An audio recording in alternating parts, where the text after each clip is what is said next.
Hey everyone, welcome to the Intelligent Conversations podcast, where we believe everyone has a form of intelligence that resides within them. Our goal is to encourage these type of conversations for our audience to listen to. Without further ado, welcome to the show.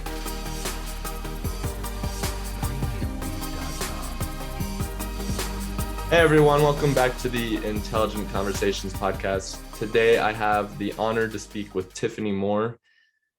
Tiffany has worked for more than 10 years in the nonprofit world and has recently decided to venture out on her own. She now provides guidance to those within the nonprofit world and leverage their passions into working for themselves and becoming humanitarian entrepreneurs. So Tiffany, thank you for coming on. I really am excited to hear what you have to say today. I think the nonprofit world is something that's very interesting, and I believe you're one of the first to talk about it on the show. So I'm really excited to hear what you have to share about that. But I want to dive right into this. Okay. What got you into the nonprofit space in the first place? Like, I feel like there has to be a little bit more than just, I want to change the world. What really got you into it? Yeah. First off, that's an old bio, because if I'm saying I just started, that's a really old bio. I don't know when I sent that, so I'm so sorry. It's been a little bit now. But I started in the nonprofit world. A lot of the times I'll have the conversation with my audience that we come into this nonprofit world because of our own stuff, our own traumas, our own lived experiences. And that's why we have some hiccups later down the line.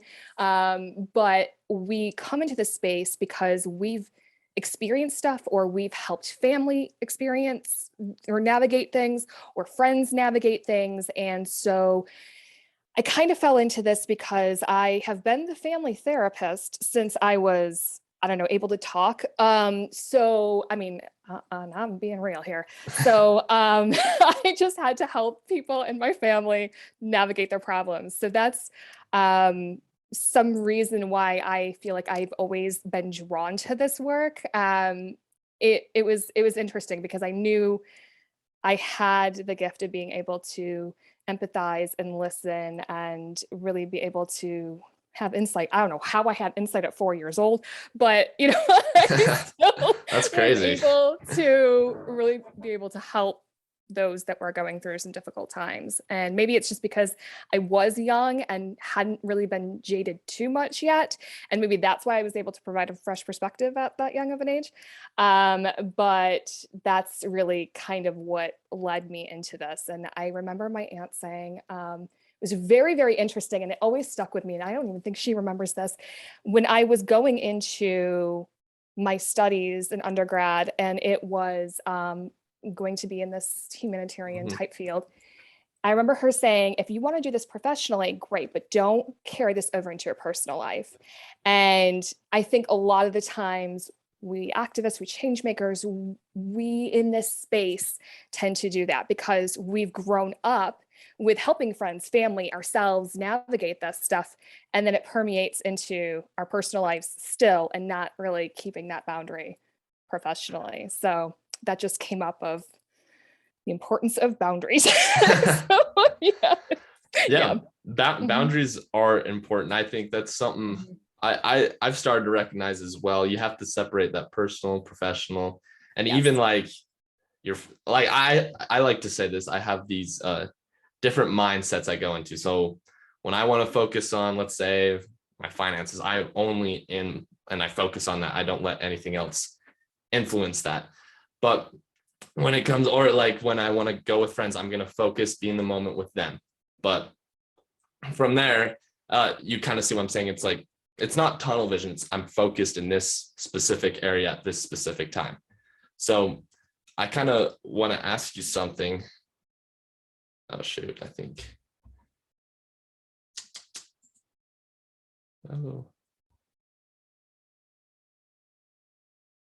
Oh, are we good? We're good now. Okay. Now I understand what you were saying is it timing out in between. Okay, sweet. Yeah. It's a little word there. We can cut this part out, but okay. Yeah. So yeah, again, the focus I think is very, like, you focus in different areas of life as it comes to you. And I think oftentimes multitasking, I mean, as much as we like all claim that we're good at it, I think there's like studies out there that really it doesn't work. So No, at all. no. But So there's so much pressure though, that we have to do it all, be it all. And now that we have these devices attached to our hip, and sometimes it's multiple devices. Yeah. Sometimes you have multiple phones for different roles. Sometimes you have your phone, your tablet, all these different things. And so you're expected to be on all the time. You're expected to multitask. Yeah. But when is the time for you? When are you setting that boundary for yourself to discover who you really are more on a deeper level and be able to progress? I want to kind of ask you that. How do you, like, I mean, we've obviously established that you need to set those boundaries, but how do you kind of discover yourself? What's the process look like there? Well, mine was very much having to just like completely hit rock bottom. And I've hit rock bottom a few different times in life. And no one wants to go there. No one wants to learn the hard way.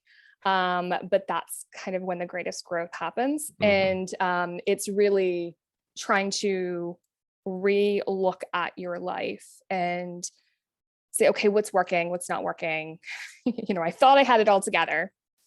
It's fine. I got this. Until you don't, until you just don't. And life is like, yeah, guess what? Let me tell you, this is not working at all. And so I think it's really important that you take that time to, whether it's daily, because sometimes daily can be a stretch, but multiple times a week at minimum, even if it's just a few minutes, tune into yourself and really have that silence, because this is what's going to happen. And mark my words, y'all, because this is going to happen.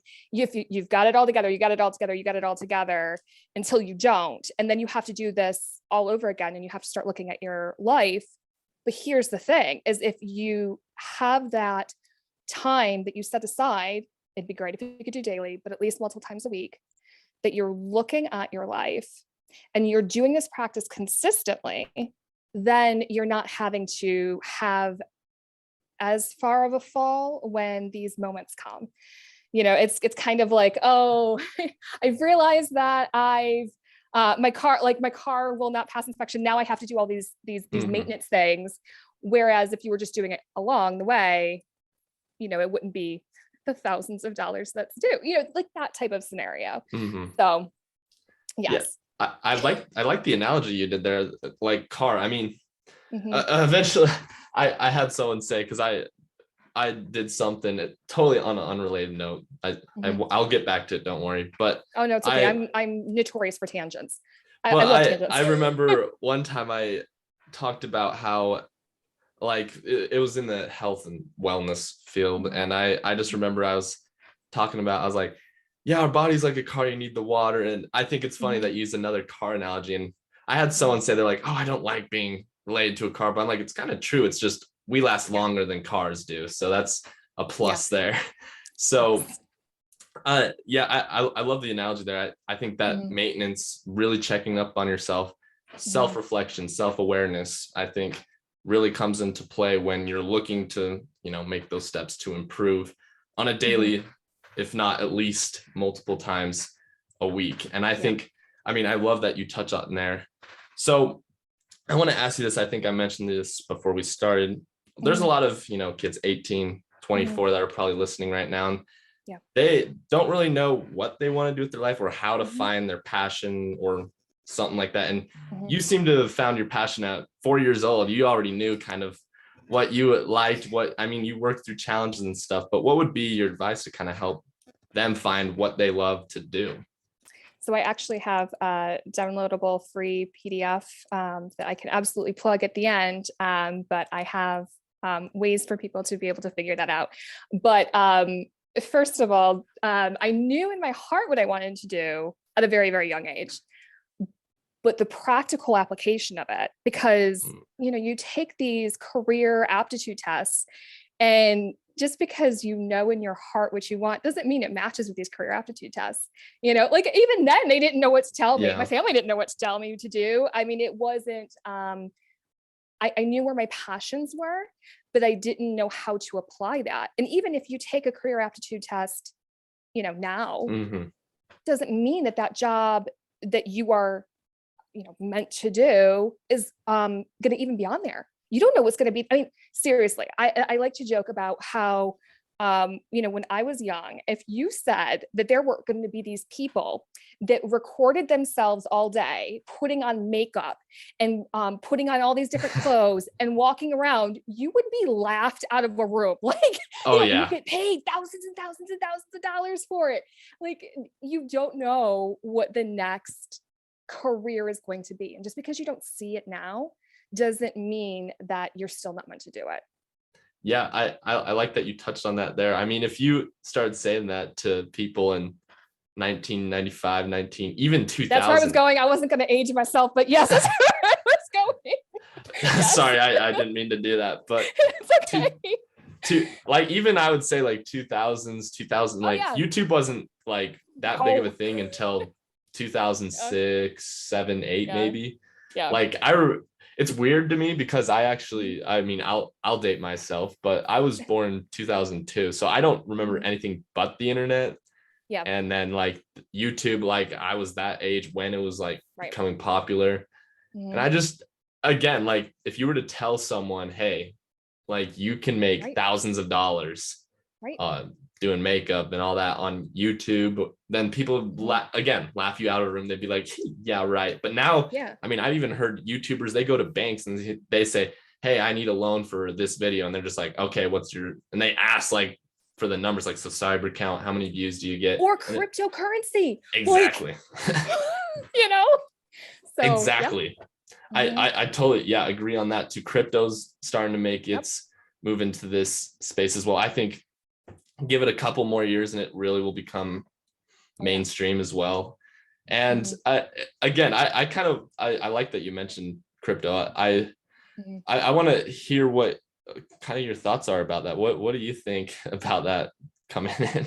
I have no idea. That is something that I would like to understand more about. It's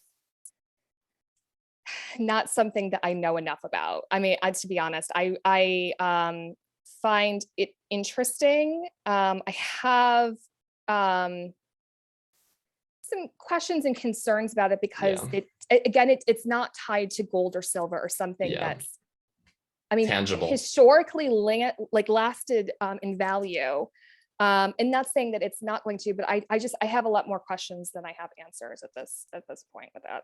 So yeah, I think a lot of people do as well. It's a confusing space. Don't get me wrong. I think there's that space in general is very complicated. Like you said, it's on the cutting edge of technology, but we'll find ourselves like people are saying, oh, we're making money right now. I think we'll be finding it later on, kind of the same thing as YouTube. Like, oh, what the, like, we didn't see this happening. So I want to ask you this though. How do you find stay ahead and in that state of the art technology? Like, how do you stay up with the times that as technology is changing, so you're not having that instant where, oh shoot, I fell behind and your career gets kind of screwed over? Well, I think it's really listening to what your passions are. And you may not have the whole roadmap laid out. Like, I didn't know where I was going to end up. And I mean, who knows where I'm going to end up? We're constantly evolving. Just because this is where I am right now doesn't mean, and that's for anybody, it doesn't mean that that's where you're going to ultimately end up. Like, I mean, we're constantly evolving. If you're not evolving, then you're not alive, you're dying. If it's, the whole point of life is growth. So I think it's really listening to those passions that you have. And it's about just taking baby steps, one step. And then it's, okay, that didn't work, I'll just pivot. And learning the lessons, you're either going to succeed in that next step, or you're going to learn a lesson and you're going to then make another step. And it may be a pivot, but it might be, it's not a linear path. It could be all over the place, and that's okay. And that's absolutely okay. And I wish people really told me that when I was 18 to 24, that it's okay where you are. It's okay to be in your confusion. It's okay to be overwhelmed. You're okay. You're fine. I'll also kind of touch on that what you said there. When it comes to especially like people that are going into college and stuff, again, it's that linear path they have in their mind. As much as, I mean, I know college is financially very stressful, but also don't be afraid to like change your major. Like if you find out, hey, I actually like this more, don't be afraid to do that. And also I remember talking with someone, they mentioned they like, yeah, I switched my major 4 times, but that fourth thing, when I went and worked for a company, it was my first major. What I learned from that actually got me that client that helped, my business succeed. And I was like, that's so interesting because it's, something you never thought you would use. You're like, oh, I don't like this, but then it helps you later on. And again, you said that evolving, that baby steps, maybe that was just meant to happen. Like as much as we don't like it, like, oh, I failed. We look back on it, take that moment to reflect and say, that was actually probably one of the best things that could have happened to me. So I want to ask you this. I know you have experience being an entrepreneur, but how important is it to be like, have that positive mindset to just keep taking that first, because failure, I mean, I'm no stranger to this. It can be draining on your, like just your body, your mind, everything. It can be really draining. So how you just keep maintaining that positive focus, that positive mindset. Yeah. To go to one of the comments you made for first, I just want to go to where you were saying about the switching majors. Also, don't be afraid of taking classes outside of your major. I mean, of course, we all have to do the general requirements, but if you're interested in a class, take that class. You never know where it's going to lead. So it may not be completely switching majors, but just take the class. So to maintain a positive mindset, this is kind of really where, when I was making the comments earlier about having that time to really reflect, be self-reflective, I've had to be very discerning when it comes to the people in my life and the environment that I'm in, and the people, places, and things. Like we all know this, and it's really making sure that I'm doing what's best for me, and that means sometimes cutting people, cutting family, and it's very difficult. But when you know that the relationship is not symbiotic, it's just draining. And you don't need any further draining, especially when you're an entrepreneur, because that is a lot. You're making, I mean, even if you have a team, I have a fantastic team, but I'm still making decisions, and it's still very isolating work. And when you have people that just don't understand and are very much naysayers and just draining in your life, you really need to take stock of, is this serving me? Am I serving them? Because is it really beneficial for them, for me to show up to the call or our conversation, or just, hanging out, and I'm dreading seeing them, I'm dreading talking to them? Like, that's not helpful for them either.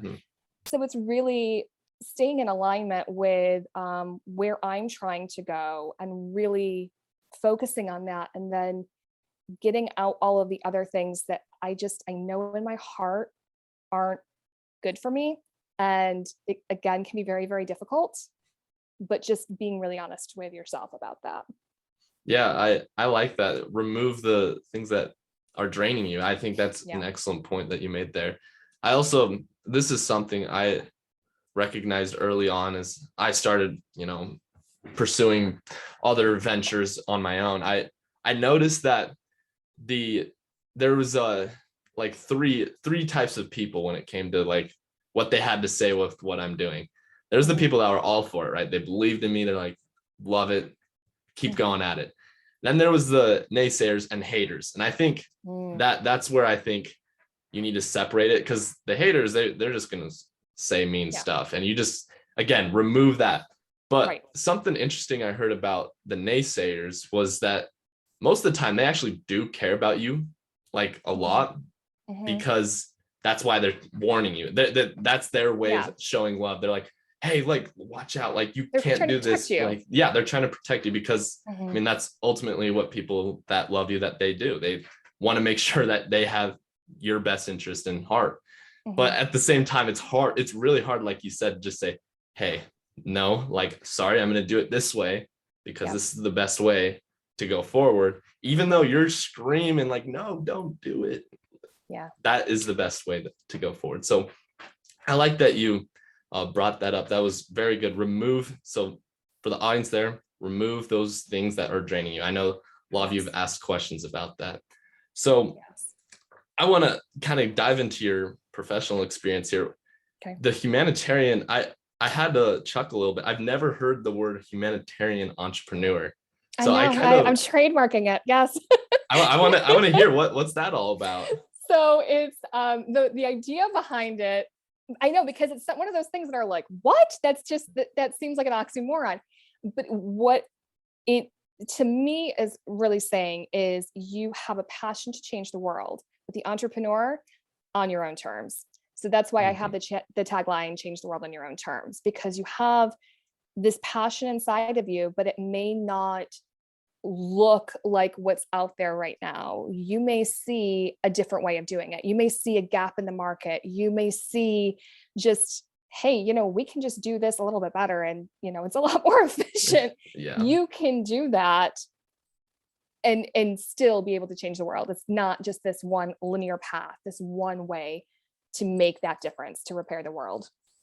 Yeah, thank you for clearing that up. I just thought that was cool. It kind of was an oxymoron. I'm like, usually people don't put those two words together, but thank you for clearing that up. And again, I think that's something I'll touch on that. I think that's something everyone wants to do. Everyone wants to change the world, and everyone wants to, leave an impact. And that's something I've been thinking about recently is there's 7 billion people in the world, and how many of them get recognized? Not too many, right? Like maybe a million of that 7 billion, maybe, if that. And something I remember around Christmas time, I was watching It's a Wonderful Life. It's a great movie. I love that movie. I love Frank Capra. Yes. Great movie. And I just remember thinking to myself, like, I think everyone has that battle in themselves when he's, going through that. They're like, well, why, what have I done? What have I, like, am I really leaving anything here? But then, the Clarence comes down, shows him, this is what would have happened if you weren't around. And I think something that came to me recently was sometimes the simplest thing is just to smile, right? Like some people, like, there would be a lot less smiles in the world if you just, like, if you weren't there to be in that moment. So I want to ask you this, how do you stay in that moment? Like, I think oftentimes we get, especially as entrepreneurs, I know you're probably familiar with this, we try to, like, plan ahead. Like, we're like, freaking 5 years, 10 years, 15. Oh shoot, something happened. We had to change our whole road map right now. I think we constantly get stuck in that. And then oftentimes some people, they get hung up in their past mistakes. How do you stay in that present moment so then you can move forward, take those actions that help you succeed? Well, I want to piggyback off of the movie first, because that for the longest time was my favorite movie. And it was because of the message. And I actually found another movie that I absolutely love. It's from 1981. And so I think in your audience, it's a very lesser known. They're probably not heard it, but it's free on YouTube. It's called My Dinner with Andre. And it is pretty much the entire movie is this guy who's just stressed in his life. And there's this other guy, and he goes to dinner with this guy who he used to know from his work. And he's just done all these things. And he's having this huge existential conversation over dinner. And it's such a fantastic movie. And it really, really makes you think about your own life, what's important, what's not important, the state of the world, where we're going. I think that if that sounds interesting to anyone, I think that they definitely should check out that movie. I think that how to stay in the moment, though, is really going back to boundaries and going back to what works for you and what doesn't. And like for me, for a lot of the times, people tend to look at me and think, oh, you're so outgoing, you must be an extrovert. And I am not. And people will comment that, oh, like they will see a physical switch in me of when I'm like, I'm just done with human interaction for the moment. Like, I can't. And so I know where my boundaries are. I know what's working for me and what's not. So it allows me to stay in that moment because I know when I need to rest. I know when I need to push. I know when that, it's that hustle time, because entrepreneurs, there are those grind times. But I also allow myself to, I know this time needs to be reflective, or if something happens and throws a wrench in it, it's okay. It's supposed to, because there's a larger picture here. There's another reason for this. I'm very big on everything happens for a reason. Everything happens for our highest and best good. There's no negative things, only us assigning the negative label to it. So that's the best way I can say. And again, it's not like this fun, like quick fix thing. And I know that a lot of times people get really frustrated with that. It was like, all this esoteric, la la, foo foo stuff. And it's not, though, because when you listen to all the greats who have said these things and all the people who've had these journeys, we've learned this stuff, because for the long time when I was in that 18 to 24, I was pushing. I rarely slept. I used to be like, I'm gonna sleep when I'm dead. Like I just, was hustling until life was like, let me tell you, no. And it ground to a complete stop.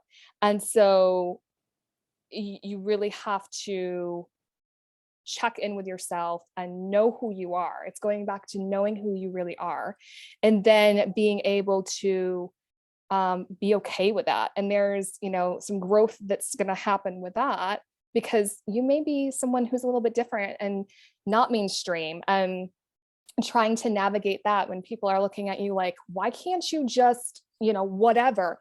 And that's okay that you're different. Your differences are going to really help you. You are made that way for a reason. Yeah, I like that last part, especially. I think oftentimes everyone, that fear kind of takes over, and we want to fit in, I guess, is what kind of happens. And the funny thing is it's usually the people that are different that everyone tries to be like. Exactly. And I'm like, honestly, if you just, and that's the I think the coolest part about each and every person is everyone's different. Like everyone has a different way of thinking. Everyone has a different way of doing things. Everyone has a different way. I'm like, don't like pull yourself back or try and do it. Yes, you can learn from other people, and that's right, their wisdom, right? Like learn from other people and be better. But at the same time, like, don't be afraid to be yourself. I think that's something a lot of people, especially my age, that really struggle with. I kind of feel bad for them. They don't go out. I've talked with multiple people and they say, yeah, I want to do this. And then they go do something completely different. I'm like, hey, if that's something you want to do, but they're like, oh no, it's just, it pays well. I'm like, it'll get the bills. I'm like, if you like it, then, and sure. Or if it sets you up, so then you have more free time down the road, go for it. But I almost feel bad for them in that, that present moment, because they don't enjoy those moments, because I think that's ultimately what life's for. So I want to drop the intelligent question of the day. Okay. And this might take me a second, because again, no pressure, I don't script it. I don't do anything. So there's just a weird, awkward silence that's on me. So I'll let you think. I'll let you reflect.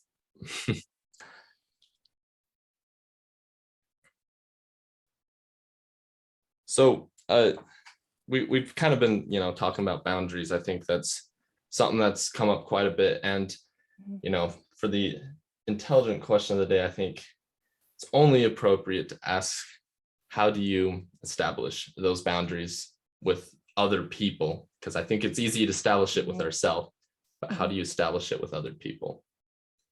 I think it's learning to trust yourself that this is what you're supposed to be doing. And that can be very, very difficult.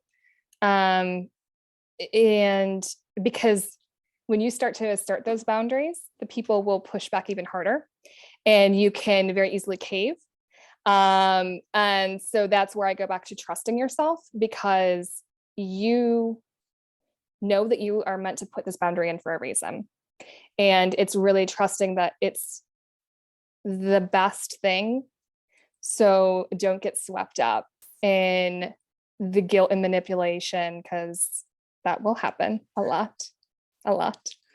And just really trusting yourself and listening in and really reflecting on, again, what you want out of life, who you are, where you're trying to go, and trusting that inner voice, because that's so important. And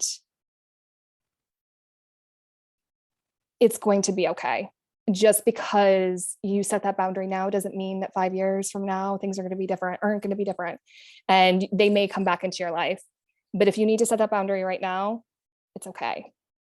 Just trust it. Yeah, thank you for sharing that. Everyone that's listening right now, that's the intelligent answer of the day. And if you don't mind, I want to kind of ask a follow-up question. Yeah. I love that, the trust yourself. I think that's important, but at times I think we're right and we're wrong. Like sometimes, like, oh, maybe that wasn't right, the learning experience, we were wrong here. How important would the accountability factor into that trust? Like, what's that relationship like with the trust and accountability? So I'm kind of going to answer your first part, and then you can push me a little bit more if it doesn't answer where you're trying to go. I don't think that we're wrong. I think that I'm somebody who doesn't live from a place of having regrets, because with the knowledge I have in this moment, I'm making the best decision for me. And so obviously hindsight's 2020. And, but you can't find fault in yourself from the past because of the decisions you made, because of what you know now. So it's the right decision for me now. So I think that even if you are unsure mentally, but in your heart, this is right, it's still pulling a trigger. And if you are just listening to your head and not your heart, I mean, yes, that's when you can fall into the wrong decision, because you weren't listening to that internal whisper and you weren't listening to your gut. So rip that apart if that didn't answer your question. No, that I like that. That was great. I like that you mentioned that, because I think, yeah, maybe I used the wrong word, wrong. Like, I guess we're never wrong, but right. We need to take accountability if we like hurt someone else. I think that's where that comes in. But I liked what you said there. I think you really answered the question well there. So thank you for coming on. I've appreciated having you. But I know you mentioned that you had like that PDF that people can download, website, business, anything like that. What is the best way they can get a hold of you, find that? So humanitarian-entrepreneur.com is my website. On it, you are able to download a free PDF that is clarifying your passion. It's really dissecting your strengths, your weaknesses, what lights you up, and really going in depth with that information. Because at Humanitarian Entrepreneur, we have a 4-pronged approach to really getting you to where you're trying to go. And it's, again, just that next step. But sometimes when you're super, super overwhelmed, you need a little bit of guidance in that next step. So that's an absolutely free gift for the audience, as well as we have a free Slack community. If anyone is interested in joining that, that's really additional support and resources and networking specifically for this activist space. You're able to email info@humanitarian-entrepreneur.com, and we can absolutely add you to that. I have all my information about the consulting I do and the coaching I provide on the website as well. Okay, sweet. For those of you, I know we talked about passion today. If you want to go do that, I really would recommend that you guys do that. I think that would be something very beneficial for you. And especially if you don't know your passion, I think that's something you should do. So Tiffany, thank you again for coming on. I really enjoyed having you today. Thank you so much. Thank you, everyone. All right, everyone, that is Tiffany Moore. As you can tell, she's a very intelligent person, has great things to say. I would challenge you guys again to go check out that PDF, check out our website, and see if that can help you. Stay tuned till next week. We have a great guest lined up for you guys that week as well. See you guys next week, and let's get after it.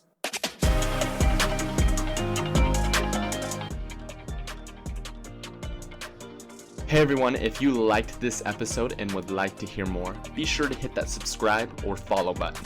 We release a new episode every Wednesday for you guys to listen to. Thank you guys so much for the support that you give. We could not have done this without you guys. If you would like to be a potential guest on the show, check out intelligentconvos.com, and there should be a form there for you guys to fill out. Thank you guys again, and let's get after it.